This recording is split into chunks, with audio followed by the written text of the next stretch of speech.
America में सिर्फ एक काउंटी बदलने से आपकी जीवन प्रत्याशा सांख्यिकीय रूप से 10 साल घट सकती है। कुछ काउंटी में लोग 68 वर्ष की उम्र से पहले ही मर जाते हैं, जो उप सहारा अफ्रीका के कुछ हिस्सों से भी कम है। और जीने और मरने के बीच का फर्क अक्सर एक ही चीज पर निर्भर करता है कि आप अस्पताल से कितनी दूर हैं। एक गर्भवती महिला कार की पिछली सीट पर सांस लेने के लिए जूझ रही है। उसकी डिलीवरी 4 दिन बाद थी। वो महिला उसी कार की पिछली सीट पर दम तोड़ देती है, जबकि अस्पताल सिर्फ 3 मिनट दूर था। ऐसा नहीं होना चाहिए था। जहां स्वास्थ्य व्यवस्था सही हो, वहां ऐसी घटना की उम्मीद नहीं होती। लेकिन ये महिला वो मिसिसिपी के हम्फ्रीज काउंटी से थी, जहां डॉक्टरों की सलाह है कि जितनी तेज हो सके गाड़ी चलाओ। संयुक्त राज्य अमेरिका में अस्पतालों की कमी कुछ ऐसी दिखती है। अमेरिकी लोग स्वास्थ्य सेवा पर प्रति व्यक्ति लगभग सभी अन्य उच्च आय वाले लोकतांत्रिक देशों की तुलना में कम से कम 2 गुना ज्यादा खर्च करते हैं। यह एक तथ्य है। लेकिन इतनी भारी खर्च के बावजूद जब समग्र स्वास्थ्य परिणामों की बात आती है, तो अमेरिका उन्हीं देशों में सबसे नीचे आता है। ज्यादा पैसा, खराब सेहत। लेकिन यह देश भर की कहानी नहीं है। सभी अमेरिकियों का जन्म समान नहीं होता। आप कहां रहते हैं, इससे फर्क पड़ता है।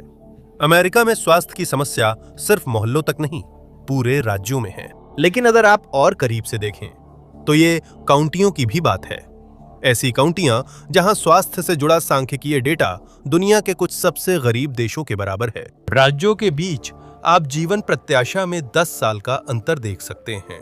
मिसिसिपी से टेनेसी या वेस्ट वर्जीनिया से वर्जीनिया में जाएं, तो कुछ ही मील के अंदर आपके जीवन की औसत अवधि में सांख्यिकीय अंतर 1 दशक तक पहुंच सकता है। सीमा पूरी तरह से परिणाम को बदल देती है। अगर आपका जन्म मैसाचुसेट्स, कनेक्टिकट या न्यूयॉर्क में हुआ है, तो आप शायद 79 साल या उससे ज्यादा जिएंगे। अगर आप मिसिसिपी, वेस्ट वर्जीनिया या अल्बामा में जन्मे हैं, तो शायद 71 साल की उम्र तक न पहुंचे। कुछ काउंटियों में यह अंतर 10 साल से भी ज्यादा दुगुना या तिगुना हो सकता है। और ये कुछ लोगों की बात नहीं है। करोड़ों अमेरिकियों के अपेक्षाकृत कम उम्र तक ही जीने की संभावना है, और यहीं पर सिस्टम काम करना बंद कर देता है। डेटा 3 खास जगहों की ओर इशारा करता है, जहां सिस्टम पहले ही पूरी तरह फेल हो चुका है। Pemiscot County, Missouri, McDowell County, West Virginia और हम्फ्रीज काउंटी, मिसिसिपी। आप उन्हें नहीं जानते, लेकिन अगर आप वहां पैदा होते, तो वही तय करते कि आप कितने साल जिएंगे। अमेरिका में जिप कोड इस बात के सबसे मजबूत संकेतकों में से एक है कि आप कितने समय तक जिएंगे। ये आपके जीन से भी ज्यादा असरदार है, आपकी जीवन शैली से भी ज्यादा, और कई मामलों में आपकी आय से भी ज्यादा असरदार है। आंकड़े बताते हैं कि पेमेस्कॉट काउंटी, मिसौरी में जन्म लेने वालों के 80 साल तक जीने की संभावना कम है। आंकड़ों के हिसाब से ये बहुत ज्यादा संभावना है कि आप कई साल पहले ही मर चुके होंगे, क्योंकि वहां की औसत जीवन प्रत्याशा सिर्फ 67.4 साल है। इस समय बाइबल बेल्ट में स्थित यह काउंटी लगभग 15,700 लोगों का घर है। पहले यहां आबादी इससे कहीं ज्यादा थी, लेकिन सालों में लोग यहां से बाहर जाते रहे हैं। इसकी एक वजह गरीबी है। यहां औसत प्रति व्यक्ति आय सिर्फ $26,000 है, जिससे ये अमेरिका की सबसे गरीब काउंटियों में से एक है। और ये स्वास्थ्य देखभाल पाने के लिहाज से भी सबसे खराब जगहों में से एक है। यहाँ का इकलौता अस्पताल कई सालों से बंद होने की कगार पर है। अगर ये बंद हो जाता है, तो सबसे नजदीकी इमरजेंसी रूम 20 से 50 मील दूर हैं, और मेडिकल इमरजेंसी में देरी जानलेवा हो सकती है। हार्ट अटैक, ज्यादा खून बहना, ओवरडोज, सेप्सिस, ये सब जल्दी इलाज मिलने पर बचाए जा सकते हैं। अगर इलाज न मिले, तो ये जानलेवा साबित हो सकते हैं। अगर आपको पुरानी बीमारी है, तो नियमित इलाज मुश्किल हो सकता है। मरीजों और प्राथमिक देखभाल चिकित्सकों का अनुपात 2500 से 1 है, जो अमेरिका के औसत से लगभग 2 गुना है। अमेरिका में 80% से अधिक डॉक्टर शहरी क्षेत्रों में प्रैक्टिस करते हैं, और ये भौगोलिक सघनता अस्पताल बंद होने के नक्शे से मेल खाती है, तथा बड़े ग्रामीण इलाकों को गंभीर रूप से स्वास्थ्य सेवाओं से वंचित छोड़ देती है। और पेमेस्कॉट सबसे बुरा हाल नहीं है। पूरे मिसिसिपी डेल्टा क्षेत्र में चिकित्सा सहायता प्राप्त करना बहुत मुश्किल हो सकता है। अगर आप हम्फ्रीज काउंटी में पैदा होते हैं, तो औसत जीवन प्रत्याशा सिर्फ 67.2 साल है। 2013 में काउंटी का इकलौता अस्पताल बंद हो गया था। कोई इमरजेंसी रूम या बैकअप नहीं। अगर कुछ होता है, तो अब आपको डेल्टा के खेतों से होते हुए सबसे नजदीकी अस्पताल तक जाना पड़ेगा, जो करीब 25 से 45 मिनट दूर है। और ये सिलसिला यहीं नहीं रुकता। वेस्ट वर्जीनिया के मैकडॉवल काउंटी ने अपनी कोयला इंडस्ट्री खो दी और कभी उबर नहीं पाया। 17,000 लोग ऐसी जगह फंस गए जहां अर्थव्यवस्था और स्वास्थ्य सेवा दोनों ढह गईं। यह औसत आयु 60 से 65 साल के बिटवीन है, जो कुछ विकासशील देशों से भी कम है। यह स्वास्थ्य परिणाम बेहद खराब हैं। यह सिर्फ नशे की समस्या नहीं, बल्कि मोटापा, मानसिक बीमारी, पोषण की कमी और पुरानी बीमारियां भी हैं। इन्हें बीमार होने पर अस्पताल में इलाज चाहिए। उन्हें मार्गदर्शन के लिए डॉक्टरों की जरूरत है, लेकिन उनका एकमात्र विकल्प वेल्च कम्युनिटी हॉस्पिटल 2024 में अस्पताल को बचाने के लिए प्रस्तावित अधिग्रहण विफल होने के बाद गंभीर खतरे में बताया गया है। उस काउंटी में कोई ओबीजीवाईएन नहीं है। महिलाएं बच्चे को जन्म देने के लिए 1 घंटे से ज्यादा ड्राइव करती हैं। ये पैटर्न मिसिसिपी डेल्टा से लेकर सेंट्रल एपलाचिया तक फैले एक भौगोलिक क्षेत्र में दोहराया जाता है। एक ऐसा गलियारा जहां जीवन प्रत्याशा के नक्शे लगभग पूरी तरह से अस्पताल बंद होने के नक्शों पर फिट बैठते हैं। ये लाखों लोगों के लिए भी वही स्थिति है जो पूरे ग्रामीण दक्षिण में फैले हुए हैं और अब एक ऐसे भविष्य का सामना कर रहे हैं जहां उनका एकमात्र स्थानीय अस्पताल बंद होने की कगार पर है। पूरे संयुक्त राज्य अमेरिका में केवल लगभग 2000 ग्रामीण अस्पताल ही हैं। इसका अर्थ है कि लगभग 1/3 व्यवस्था खत्म हो चुकी है या संकट में है, खासकर Mississippi delta, central Appalachia, Texas के सीमावर्ती इलाके और ग्रेट प्लेन्स के कुछ हिस्सों में। ग्रामीण दक्षिण में अस्पताल बंद होने से पहले से कम जीवन प्रत्याशा और घट सकती है। अस्पताल बंद होने से सिर्फ इमारत नहीं, बल्कि समय और जीवन बचाने की संभावना भी खत्म हो जाती है। क्लार्क काउंटी, अल्बामा में थॉमसविल रीजनल मेडिकल सेंटर 2020 में खुला था।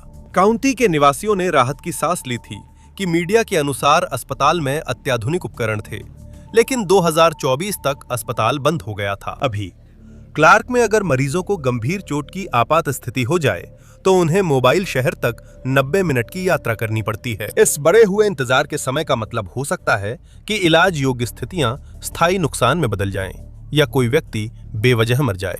जहां जीवन प्रत्याशा कम होती है, वहां अक्सर गरीबी होती है और लोग मेडिकेयर का उपयोग करते हैं। ग्रामीण क्षेत्रों में 2.6 मिलियन मेडिकेयर सर्जिकल मरीजों ने सिर्फ इलाज तक पहुंचने के लिए औसतन 1 घंटे की यात्रा की। अब माना जाता है कि 1/3 अमेरिकियों को समय पर किफायती सर्जरी उपलब्ध नहीं है। अलाबामा में, जो कि उन राज्यों में से एक है जहां काउंटी जीवन प्रत्याशा सबसे कम है, 23 ग्रामीण अस्पताल, जो राज्य के ग्रामीण अस्पतालों की कुल संख्या का लगभग आधा है, उन अस्पतालों की सूची में हैं जो मुश्किल से खुले रह पा रहे हैं। अगर आप 2024 के विधायी क्षेत्रों के नक्शे को इन अस्पतालों के बंद होने पर रख दें, तो एक नया संकट सामने आता है। उस प्रस्तावित कानून के तहत अगले दशक में मेडिकेड खर्च में $100 अरब से अधिक की कटौती हो सकती है और ग्रामीण क्षेत्रों पर इसका सबसे ज्यादा असर पड़ने की संभावना है। अगर कांग्रेस संघीय हिस्सेदारी की दर को कम कर देती है, यानी संघीय सरकार जो हिस्सा देती है उसे घटा देती है, तो राज्यों को बाकी अंतर पूरा करना पड़ेगा। कुछ राज्य भुगतान नहीं कर पाएंगे। 2010 में अफोर्डेबल केयर एक्ट आने पर कुछ राज्यों ने मेडिकेड विस्तार से इनकार किया था। तर्क ये था कि अगर ज्यादा लोग निजी बीमा पर होंगे तो राज्य के बजट पर कम दबाव पड़ेगा। चाहे वे राज्य सही थे या गलत, नतीजा एक ही रहा। देश के कई हिस्सों में जरूरतमंद लाखों लोग बिना कवरेज रह गए। दूसरे राज्यों ने मेडिकेड का विस्तार किया। अब कटौतियों से कवरेज छिन सकता है। यह संयोग नहीं है, यह नीति संबंधी फैसला है जिसे भौगोलिक समस्या का रूप दे दिया गया है। इससे लाखों अमेरिकियों की स्वास्थ्य कवरेज छिन सकती है और 2034 तक यह संख्या 1.6 करोड़ हो सकती है। यह उस देश में हो रहा है जहां पहले से ही लाखों लोगों की औसत आयु दुनिया के कुछ सबसे गरीब इलाकों से भी कम है। ग्रामीण अस्पताल बस लाभकारी नहीं है, बात इतनी ही सीधी है। वे मुख्यतः मेडिकेड और मेडिकेयर पर निर्भर हैं।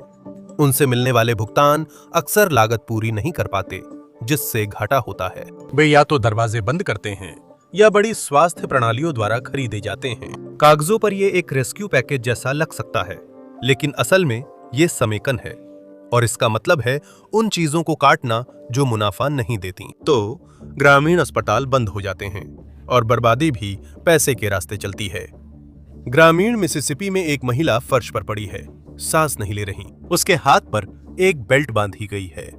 उसके पास फर्श पर एक इंजेक्शन की सुई फेंकी हुई है। सबसे नजदीकी अस्पताल 1 घंटे से भी ज्यादा दूर है। लंबी ग्रामीण सड़कों के रास्ते। एम्बुलेंस जितनी जल्दी हो सकेगी वहां पहुंच जाएगी, लेकिन उसका स्टाफ, वॉलंटियर्स और अंशकालिक आपात चिकित्सा कर्मी सब मीलों दूर हैं। 9 एक ऑपरेटर पति को छाती पर दबाव देने की प्रक्रिया समझाता है। एम्बुलेंस के आने में 3 घंटे लग जाते हैं। जब तक वो अस्पताल पहुंचती है, उसे स्ट्रोक आ जाता है। देर से रुकावट के कारण लाखों ब्रेन सेल्स खत्म हो चुके थे। कुछ नहीं बचा। वो अब भी नहीं हिल रही, सांस भी नहीं ले रही थी। फिर अचानक उसके चेहरे पर हल्की हरकत और एक सांस आई। वो मुश्किल से जिंदा है। आप उसे करवट पर लिटाते हैं, सांस की नली साफ रखते हैं, उसका सीना उठते गिरते देखते हैं। फिर भी कुछ सही नहीं लगता। इसे समझाना मुश्किल है, लेकिन उसका चेहरा अजीब लग रहा है, ढीला सा, कमजोर सा। स्ट्रोक बेल्ट जिलों में प्रति 1 लाख निवासियों पर स्ट्रोक से मृत्यु दर राष्ट्रीय औसत से 40% अधिक है और इसका लगभग पूरा कारण दूरी है। ग्रामीण स्ट्रोक बेल्ट जिलों में औसत एम्बुलेंस ट्रांसपोर्ट समय 45 मिनट से अधिक है, जो शहरी औसत से 3 गुना है। सबसे अलग-थलग क्षेत्रों में एक विशेष स्ट्रोक केंद्र तक कुल 3 घंटे की यात्रा कोई अपवाद नहीं है। यही हकीकत है। ईएमटी कर्मचारी महिला को ऑक्सीजन मास्क पहनाते हैं, उसके जीवन चिन्ह जांचते हैं और स्ट्रेचर पर लाते समय आपसे सवाल पूछते हैं। एम्बुलेंस में वे उसे मॉनिटर से जोड़ते हैं। ईसीजी प्रिंट होता है। वे कारण नहीं बता पाते, पर स्थिति ठीक नहीं लगती। स्थानीय क्लिनिक उसे स्थिर कर सकता है। उसे स्थिर किया जा सकता है, लेकिन उसे जितनी जल्दी हो सके मुख्य अस्पताल ले जाना होगा। वह 1 घंटे की दूरी पर है। वो पहुंच जाती है। अब हालत स्थिर है, पर यह शुरुआत है। सीटी स्कैन से स्ट्रोक और एमआरआई में ब्लॉकेज पता चलता है। उसे दवाइयों, निगरानी और पुनर्वास की जरूरत होगी। दिन, हफ्ते बीत जाते हैं। उसे याददाश्त की समस्या, थकान और एक तरफ कमजोरी रहती है। दवाइयां और पुनर्वास मदद करेंगे, लेकिन कोई गारंटी नहीं है कि वो पूरी तरह से ठीक हो पाएगी, और ये पहले से ही काफी महंगा हो रहा है। वो बीमा कवरेज के दायरे से बाहर रह जाती है। बिल उसी पर है। सिर्फ एम्बुलेंस की सवारी ही $1000 से ज्यादा की थी। इमरजेंसी में जाना, स्कैन, बेड, दवाइयां, ये सब मिलाकर दसियों $1000 और हो जाते हैं। और अब जो उसे रिहैब की जरूरत होगी, फिजियोथेरेपी, फॉलोअप्स, ये सब उसकी कमाई से कहीं ज्यादा पैसे हैं। खासकर अब जब उसे दिमागी धुंधलापन है और ध्यान केंद्रित करने में मुश्किल हो रही है। डॉक्टर ने उसे बताया कि अगर वह जल्दी अस्पताल पहुंच जाती तो शायद फर्क पड़ता। ग्रामीण स्ट्रोक बेल्ट जिलों में औसत एम्बुलेंस ट्रांसपोर्ट समय 45 मिनट से ज्यादा है। फिर से ये शहरी औसत से 3 गुना है। स्ट्रोक में समय बेहद अहम है। बिना इलाज हर मिनट करीब 1.9 मिलियन ब्रेन सेल्स नष्ट होते हैं। ये ग्रामीण अमेरिका में कई लोगों की हकीकत को दर्शाता है। मिसिसिपी दक्षिण पूर्वी अमेरिका के स्ट्रोक बेल्ट क्षेत्र में स्थित है, जिसमें कई अन्य राज्य भी शामिल हैं। ये सभी सीधे या परोक्ष रूप से कम सामाजिक आर्थिक स्थिति, खराब पोषण, मोटापा और उच्च रक्तचाप के संयोजन के कारण होते हैं। स्वास्थ्य सेवा तक पहुंच मुश्किल हो तो छोटी समस्याएं जल्दी बड़ी हो सकती हैं। अगर लोगों को प्राथमिक स्वास्थ्य सेवा की सुविधा मिलती, बजाय इसके कि वे महंगे आपातकालीन इलाज पर तब निर्भर रहें जब हालात पहले से ही खराब हो जाएं, तो शायद वे इतनी गंभीर रूप से बीमार ही ना पड़ें। इस मौजूदा इलाज प्रधान न कि रोकथाम प्रधान व्यवस्था में बीमा कंपनियां जीतती हैं। दवा कंपनियां जीतती हैं, लेकिन लोग हार जाते हैं। रोकथाम अमेरिका के स्वास्थ्य संकट का बड़ा समाधान है। इससे कई जिंदगियां बिखरने से पहले बचाई जा सकती हैं। अमेरिका में स्वास्थ्य सेवा सिर्फ देखभाल नहीं, बल्कि प्रोत्साहन, लॉबिंग और ताकत है, जो तय करती है कि किसे प्राथमिकता मिलेगी और किसे नजरअंदाज किया जाएगा। और इस सिस्टम में पैसा और मुनाफा ही सब कुछ तय करते हैं। जब आप इसके बारे में थोड़ी देर बैठकर सोचते हैं, तो इसका नतीजा लगभग असहनीय लगता है। लोग ऐसी चीजों से जल्दी मर रहे हैं जिन्हें रोका जा सकता था, ऐसी बीमारियां जिन्हें समय रहते पकड़ा जा सकता था, ऐसी जिंदगियां जिन्हें सुरक्षित किया जा सकता था। लेकिन ऐसा नहीं हुआ। दुनिया की सबसे उन्नत चिकित्सा तकनीक होने के बावजूद ये व्यवस्था फिर भी इस पर निर्भर लोगों का साथ नहीं देती। जन्म स्थान से उम्र तय नहीं होनी चाहिए, पर दसियों लाख लोगों के लिए ऐसा ही होता है। हमें विश्वास है कि अत्यधिक विकसित देश में रहते हुए ऐसा नहीं होना चाहिए। 2030 तक अनुमान है कि अधिकतम 700 और ग्रामीण अस्पताल बंद हो जाएंगे। मिसिसिपी और वेस्ट वर्जीनिया में पहले से ही ऐसे काउंटी हैं जहां एक भी प्रैक्टिस करने वाला डॉक्टर नहीं है, एक भी नहीं। नक्शा बस बदतर ही नहीं हो रहा है, कुछ जगह पहले से ही खाली हैं। अस्पताल से 3 मिनट दूर गर्भवती महिला की मौत दिखाती है कि अमेरिका की भौगोलिक स्थिति ने उसका साथ कैसे नहीं दिया। सबसे चिंताजनक यह है कि हम आसानी से ऐसी व्यवस्था में रहते हैं जो तय करती है कि किसे ज्यादा समय मिलेगा और किसे नहीं। आज मेरे साथ जुड़ने के लिए धन्यवाद। मुझे उम्मीद है कि आपको यह वीडियो पसंद आया होगा, और अगर आप ऐसे और वीडियोस देखना चाहते हैं तो कृपया सब्सक्राइब करें और नोटिफिकेशन चालू करें। इससे वाकई फर्क पड़ता है। एक बार फिर धन्यवाद, और मैं आपको अगली बार मैप पैक पर मिलूंगा।